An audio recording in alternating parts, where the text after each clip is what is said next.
This is something that I never thought I would say or hear come out of my mouth. And not that it's hard for me to say now, but I would never have thought I would say that I believe America is the greatest country in the world.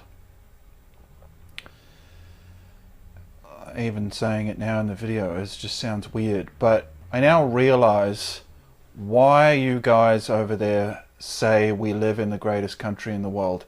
I used to be the person who would mock Americans for saying that, because I thought, God, they're so insecure, they need to constantly chant, we're the greatest country in the world, we're the greatest country in the world. I would cite things like statistics, where America stands on some sort of list of education, gun violence, healthcare, things like that. But I've now kind of realized that I was wrong. And it's kind of a weird feeling, but I like it when I discover new things that change the way I think. So I now realize that it is about being able to say that about your own country. Saying you live in the greatest country in the world means you believe that you live in the greatest country in the world. And when you have people saying that and believing that, that makes it the greatest country in the world. No one else says that. No other country has people saying that about their country. We don't say it here. I can't think of another country that has coined that phrase, so it's yours. And it is in our interests, the rest of us who live in the West, that you continue to believe America is the greatest country in the world. Now, I grew up on American pop culture. Dad always had records of John Lee Hooker and Ray Charles, John Coltrane, Miles Davis, Fats Domino, Mills Brothers playing in the house. That was music to us. I didn't even know any other music. Mel Brooks films, Star Wars. Part of me is American. Part of my heart and part of my mind. I love Australia, but America is the greatest country in the world. That's kind of why I'm making this video. We need you guys to continue to do your part. This is why I'm doing my part and speaking about it. Because what's going over there with the woke war on truth has to end. Because if it doesn't, it will fly here and permeate all the people here who can't be bothered speaking up. Because our little boat is tied to your big ship. And if your big ship goes down, we go down with you. So we need America to remain the greatest country in the world. And the reason why I love America is truth, justice, and the American way. Not bullshit, crime, and the woke way. Fuck all that.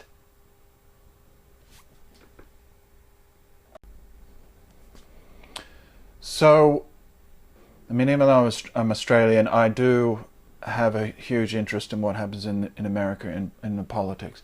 And I've aligned myself with the Democrats ever since I became an adult. And because I was led to believe that they were the good people and that the Republicans were the bad people. And I used to feel quite superior about that, because you know you're aligned with the good, so that tells you who the bad people are. And that makes you feel pretty good. So anytime I would see somebody as a Democrat or like a celebrity I liked and found out they were a Democrat, I used to think, great, there's one of my people there as well. So I didn't really feel a connection with conservatives because of how extremely religious they are, with me being an atheist. But that was really a barrier that I had really no business in putting any stock in.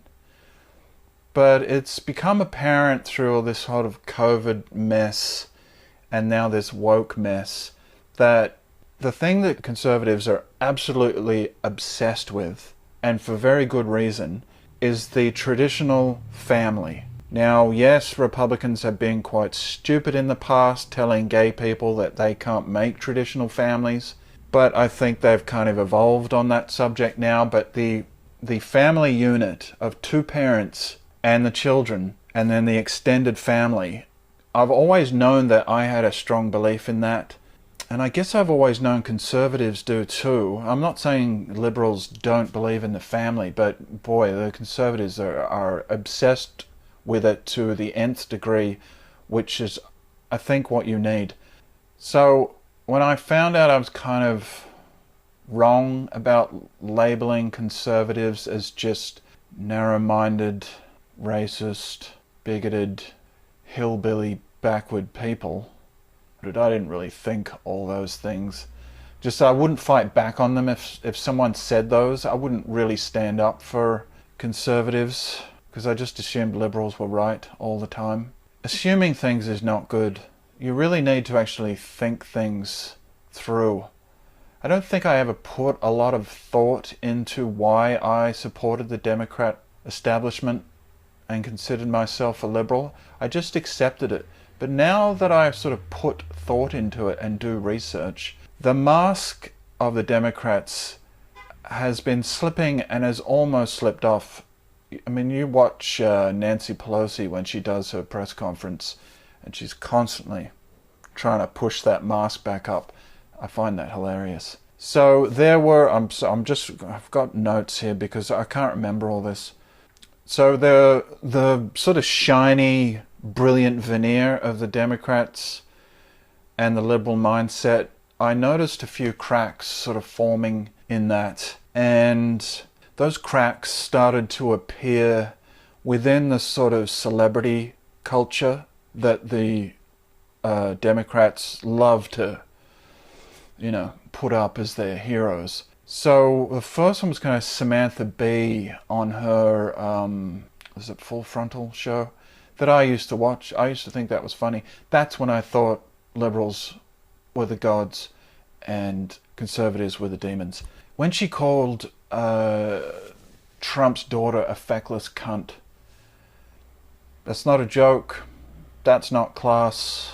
When a comedian starts to throw that sort of stuff out on a worldwide TV show, something that they usually have in their arsenal as far as humor and insight goes, you can see that they've run out of it. And when you start throwing insults as nasty and vicious as that, for really no good reason, there's a slip of the mask right there. So there was Bill Maher's comment wishing Trump to look bad by having a recession during his presidency. You've got a multi-millionaire not whispering this in like a crowded room or just thinking the thought in his own head. No, I'll go up on my show that's internationally syndicated and broadcast across the world and say, yeah, I wish we had a recession. That'll show him. No, that shows you up to be a shitty little man. I used to watch Bill Maher religiously. There's part of him I still admire, but he's not ready to really condemn the woke as much as he really should. And his Trump derangement syndrome is just insane. He stopped being funny when he just prattles on about Trump. It's just so boring. The sort of that sharp wit of the liberal comedians that I used to love, Jon Stewart, Colbert, Bill Maher, I don't know, there's a few others, I guess. Yeah, the sharp wit ended, and then it just turned in insults. And watching someone insult someone on television and getting, seal claps for it, I mean, his audience just lapped it up. Even that recession comment, that just became really boring. And then he just brings on all of his drones to just parrot the same Trump derangement syndrome gibberish. So I stopped watching him maybe, I don't know, a year ago. And then the final kind of nail in the coffin was the treatment of Tulsi Gabbard during the nomination. I mean, here you have just what a woman, what a candidate. So she could have been the sort of spinal transplant that the Democratic body needed for them to go forward. Because I thought when they lost to Trump that they would actually learn some lessons. But no, there's no looking inward. It's just pointing outward. I guess I was quite naive thinking that a fantastic woman of colour, which, you know, they love, I'm sure she doesn't care. It has nothing to do with her integrity or the content of her character, her skin colour. It's meaningless. Served in the military, wants to end all of these wars that America gets involved in. You would think the supposed anti-war party would put her up and let the light shine on her, but they just put her away. I mean, she showed up Kamala Harris for what she is, and now she's probably going to end up being proxy president. They'll just drop in a no confidence vote with Biden, you know, a few months in and just put him away. Kamala Harris will be your president if the Democrats win. And then all those, you know, celebrities and pundits, comedians all start blaming Trump for their own disgusting behavior. These self-righteous, smug people just can do whatever they like. The country can go into shit, and then you can just blame the president as if he's responsible for your own behavior. I mean, how does that work? They're like children.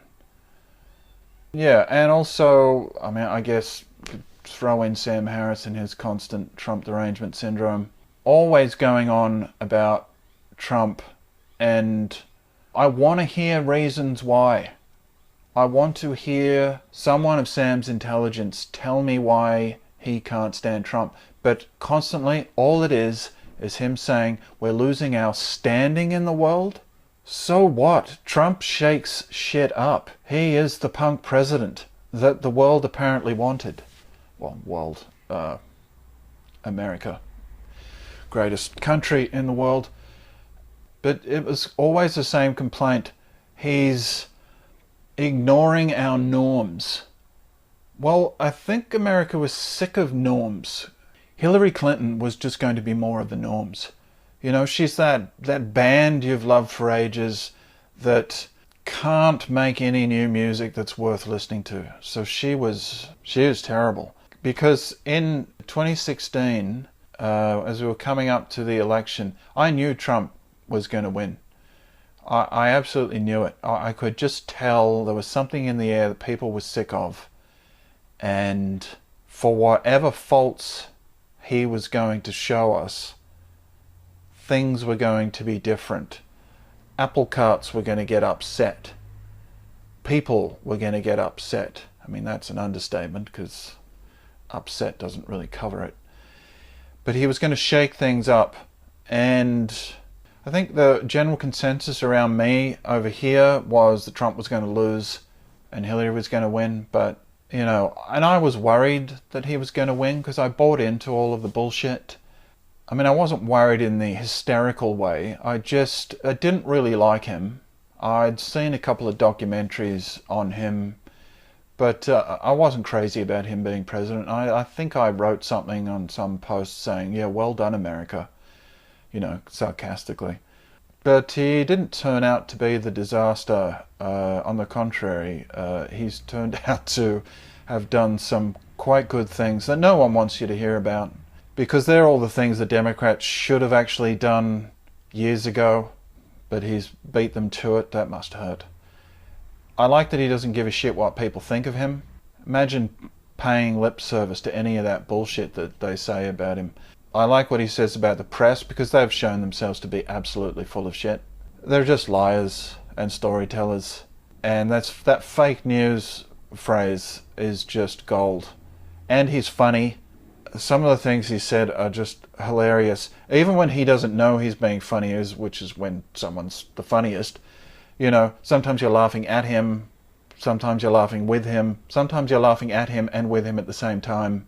You know, and a sense of humor in a president is that is a huge plus. I mean, a sense of humor in a person, anyone, is a huge plus. But in a president, I mean, Obama was funny and charming, but then he would just charm you into thinking he could do no wrong.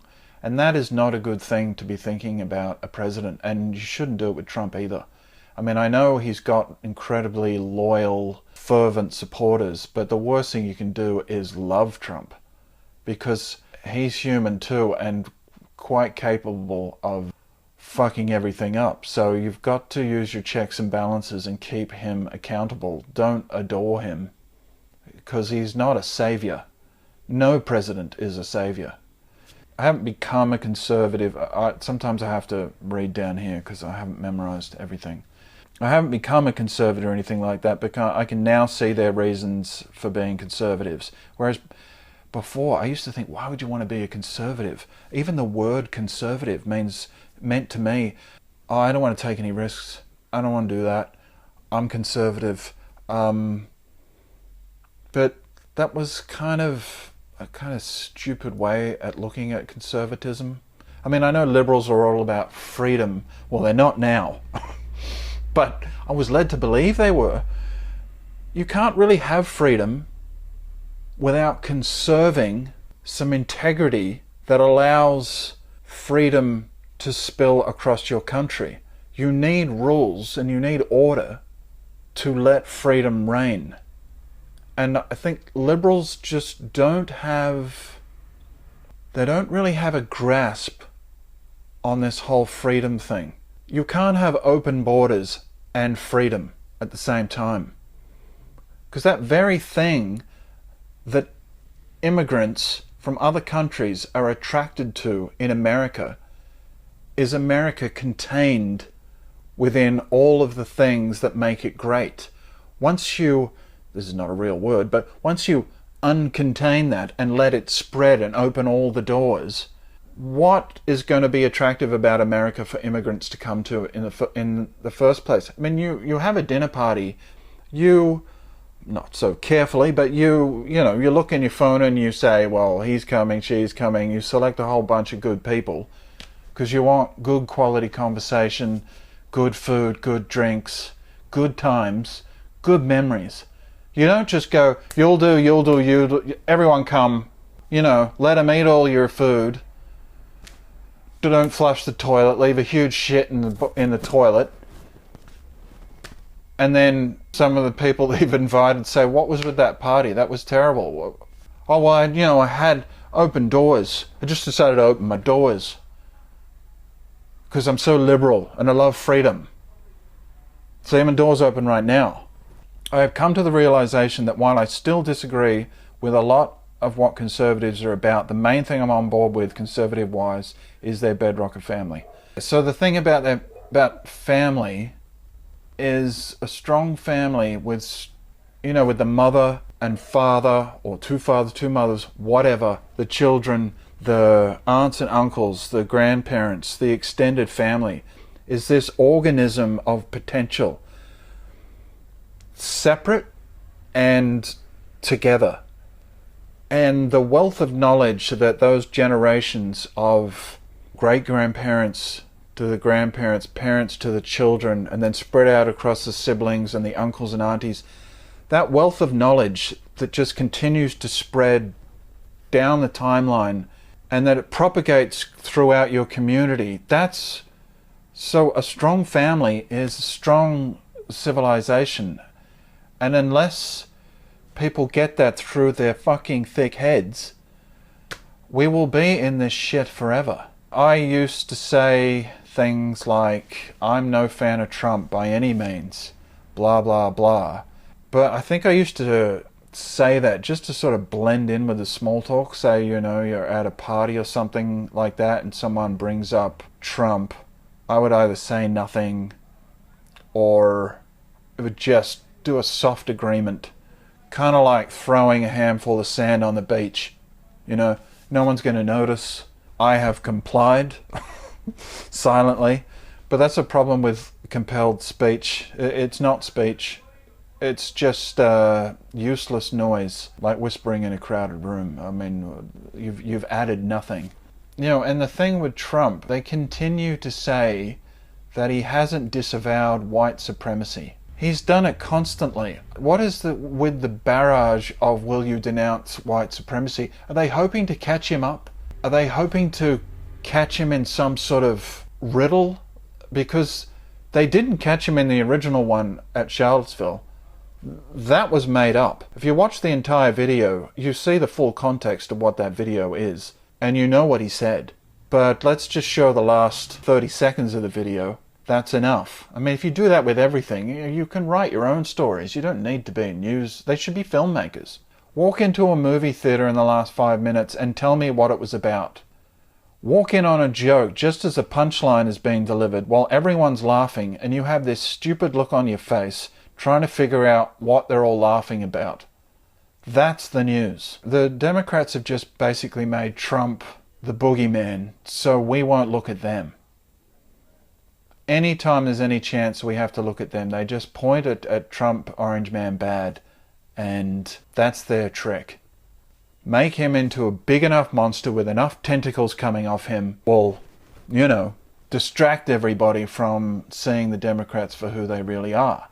It's about personal responsibility and having the agency to propagate that throughout your community. But it's extremely difficult to engage that agency fully when you have a party that has done everything it can to keep that agency lying dormant inside you. Yes, I am talking about the black community in the inner cities. It's not gone, but it is hard to tap that agency back into action. They campaign to keep you on the hook for your entire lives, and whenever they feel they're losing power, out come the usual tricks with the black and white footage from the 60s riots, and the tried and true comments on slavery and how Trump doesn't care about black people. If the Democrats cared about the poor inner city communities, they would have fixed them by now. But if they fixed them, they'd no longer be under their spell. And Democrats can't have that, can they? I mean, with Trump donating millions to historically black colleges, or is it the Platinum Plan? $500 billion towards the black community, not welfare. It's actually going to be constructive financial injection into starting up black businesses, and they'll have to help a lot of black businesses that have been destroyed during these riots. So unless the Democrats make good, or at the very least implicate themselves in the mess they've made with their curated welfare state that Lyndon Johnson started back in the 60s with the Great Society Act, and the obscenely high abortion rate they've incentivized in the inner cities of the black community, this plague of violence will continue. Someone has to own up to the hornet's nest they've built. They've been paying off the inner city black community to ignore their own capabilities that would lift them out of this swamp of poverty and crime.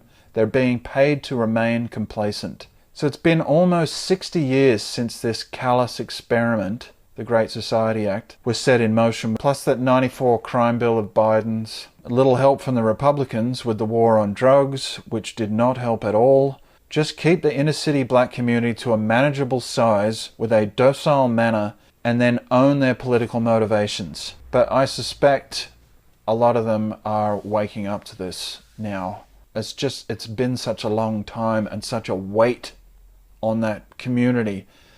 The best way to oppress people is to tell them that they're oppressed.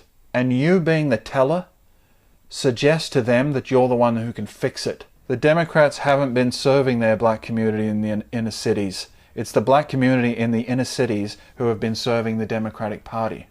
And they've presented Trump as the perfect villain to deflect away any investigation that would out them as the real villains.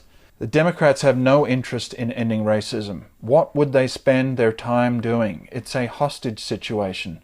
Or sort of like Munchausen syndrome, which is where the mother keeps her child sick to gain attention and sympathy from the town. If the child gets well, that steady stream of love and sympathy and affection, that ends. That's basically what the Democrats have been doing with the inner cities of the black community, as far as I'm concerned. So it is time for the Democrats, let your people go. They've had enough. You've had 60 years to work this out.